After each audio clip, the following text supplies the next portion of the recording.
जय श्री कृष्णा दोस्तों, स्वागत है आपका मेरे चैनल पर। आज मैं आपको महाशिवरात्रि व्रत कथा सुनाऊंगी। लेकिन वीडियो शुरू करने से पहले अगर आपने अभी तक मेरे चैनल को सब्सक्राइब नहीं किया है तो कर लें और पास में लगे बेल आइकन को भी दबा दें ताकि मेरे आने वाली सभी वीडियोस की नोटिफिकेशन आपको मिल जाए। तो चलिए महाशिवरात्रि व्रत कथा को शुरू करते हैं। पूर्व काल में चित्रभानु नामक एक शिकारी था। जानवरों की हत्या करके वह अपने परिवार को पालता था। वह एक साहूकार का कर्जदार था, लेकिन उसका ऋण समय पर ना चुका सका। क्रोधित साहूकार ने शिकारी को शिव मठ में बंदी बना लिया। संयोग से उस दिन शिवरात्रि थी। शिकारी ध्यान मगन होकर शिव संबंधी धार्मिक बातें सुनता रहा। चतुर्दशी को उसने शिवरात्रि की व्रत कथा भी सुनी। शाम होते ही साहूकार ने उसे अपने पास बुलाया और ऋण चुकाने के विषय में बात की। शिकारी अगले दिन सारा ऋण लौटा देने का वचन देकर बंधन से छूट गया। अपनी दिनचर्या की भांति वह जंगल में शिकार के लिए निकला, लेकिन दिन भर बंदी गृह में रहने के कारण भूख प्यास से व्याकुल था। शिकार खोजता हुआ वह बहुत दूर निकल गया। जब अंधकार हो गया तो उसने विचार किया कि रात जंगल में ही बितानी पड़ेगी। वह वन में एक तालाब के किनारे एक बेल के पेड़ पर चढ़कर रात बीतने का इंतजार करने लगा। बिल्लव वृक्ष के नीचे शिवलिंग था जो बिल्लव पत्रों से ढका हुआ था। शिकारी को उसका पता न चला।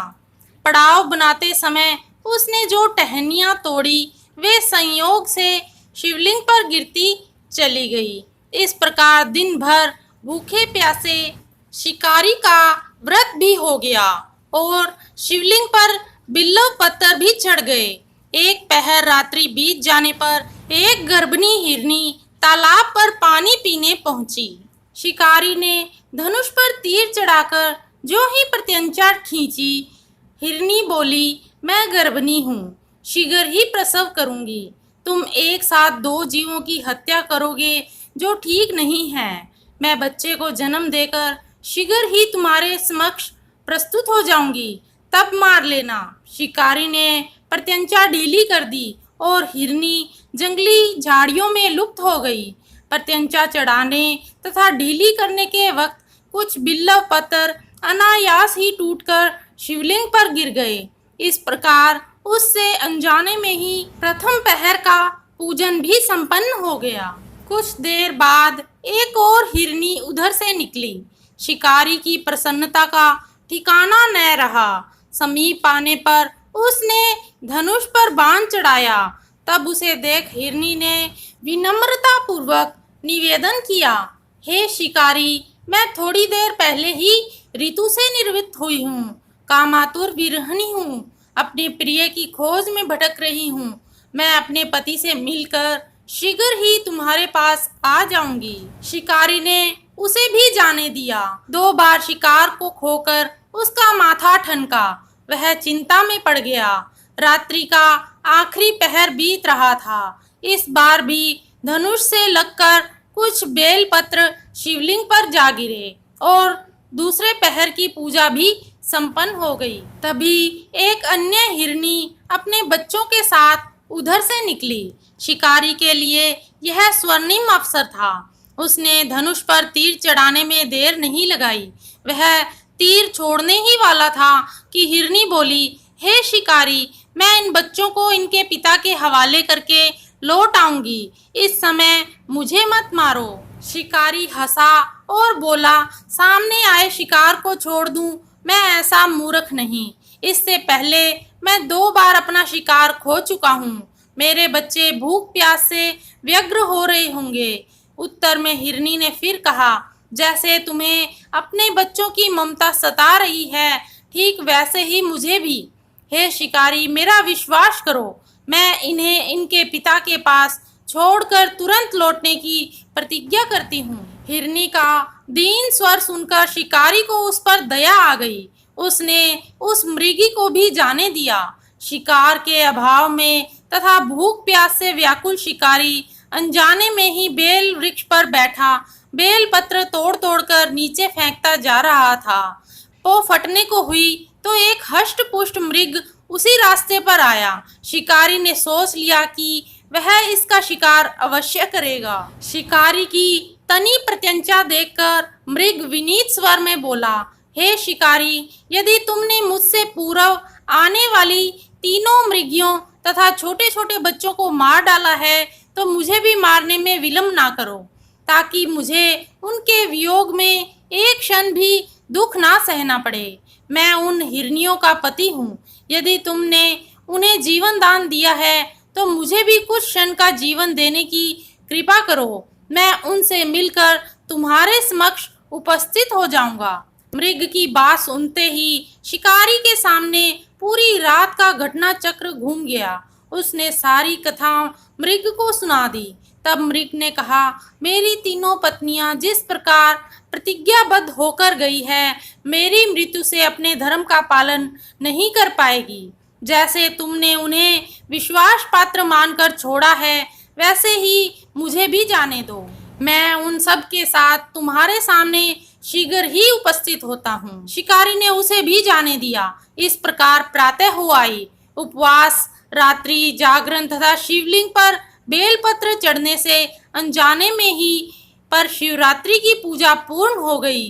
पर अनजाने में ही की हुई पूजन का परिणाम उसे तत्काल मिला।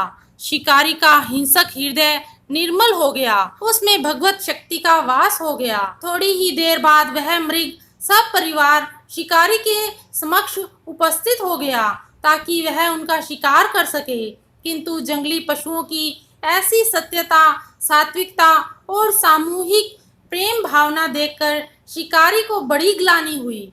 उसने मृग परिवार को जीवन दान दे दिया। अनजाने में शिवरात्रि के व्रत का पालन करने पर भी शिकारी को मोक्ष की प्राप्ति हुई। जब मृत्यु काल में यमदूत उसके जीव को ले जाने आए तो शिवगणों ने उन्हें वापस भेज दिया तथा शिकारी को शिवलोक ले गए। शिवजी की कृपा से ही अपने इस जन्म में राजा चित्रभानु अपने पिछले जन्म को याद रख पाए तथा महाशिवरात्रि के महत्व को जानकर उसका अगले जन्म में भी पालन कर पाए। शिकारी की कथा अनुसार महादेव तो अनजाने में किए गए व्रत का भी फल दे देते हैं, पर वास्तव में महादेव शिकारी की दया भाव से प्रसन्न हुए। अपने परिवार के कष्ट का ध्यान होते हुए भी शिकारी ने मृग परिवार को जाने दिया। यह करुणा ही वस्तुतः उस शिकारी को उन पंडित व पुजारियों से उत्कृष्ट बना देती है, जो कि सिर्फ रात्रि जागरण, उपवास एवं दूध दही एवं बेलपत्र आदि द्वारा शिव को प्रसन्न कर लेना चाहते हैं। इस कथा में सबसे महत्वपूर्ण बात यह है कि इस कथा में अनजाने में हुए पूजन पर विशेष बल दिया गया है। इसका अर्थ यह नहीं है कि शिव किसी भी प्रकार से किए गए पूजन को स्वीकार कर लेते हैं अथवा भोलेनाथ जाने या अनजाने में हुए पूजन में भेद नहीं कर सकते हैं। वास्तव में वह शिकारी शिव पूजन नहीं कर रहा था। इसका अर्थ यह भी हुआ कि वह किसी तरह के किसी फल की कामना भी नहीं कर रहा था। उस मृग परिवार को समय एवं जीवन दान दिया, जो कि शिव पूजन के समान है। शिव का अर्थ ही कल्याण होता है। उन निरीह प्राणियों का कल्याण करने के कारण ही वह शिव तत्व को जान पाया तथा उसका शिव से साक्षात्कार हुआ। परोपकार करने के लिए महाशिवरात्रि का दिवस होना भी आवश्यक नहीं है। पुराण में 4 प्रकार के शिवरात्रि पूजन का वर्णन है। मासिक शिवरात्रि, प्रथम आदि शिवरात्रि तथा महाशिवरात्रि। पुराण वर्णित अंतिम शिवरात्रि है नित्य शिवरात्रि। वस्तुतः प्रत्येक रात्रि ही शिवरात्रि है। अगर हम उन परम कल्याणकारी आशुतोष भगवान में स्वयं को लीन कर दें तथा कल्याण मार्ग का अनुसरण करें, वही शिवरात्रि का सच्चा व्रत है। इसी के साथ ही यह कथा समाप्त होती है। दोस्तों, ये कथा आपको कैसी लगी कमेंट करके अवश्य बताइएगा। अगर आपको ये वीडियो अच्छी लगी तो इसे लाइक कीजिए, शेयर कीजिए और मेरे चैनल को सब्सक्राइब करना ना भूलिए और पास में लगे बेल आइकन को भी दबा दें ताकि मेरे आने वाली सभी वीडियोस की नोटिफिकेशन आपको मिल जाए। धन्यवाद दोस्तों, मिलते हैं अगली वीडियो में। जय श्री कृष्णा।